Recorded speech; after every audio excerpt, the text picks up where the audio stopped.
Protein is extremely important, so I got a pumpkin spice protein pancake recipe for you. Most people don't get enough protein, especially women, so ladies, pay attention.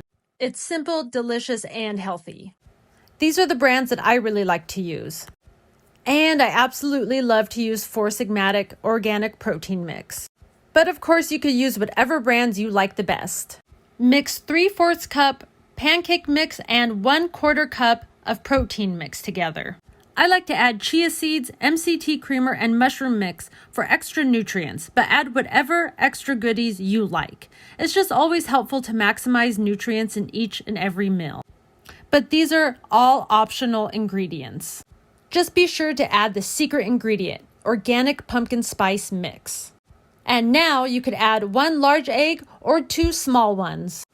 Then all you have to do is add 1 cup of your milk and mix everything together, and that's it. You're all set and ready to go to make some excellent pancakes.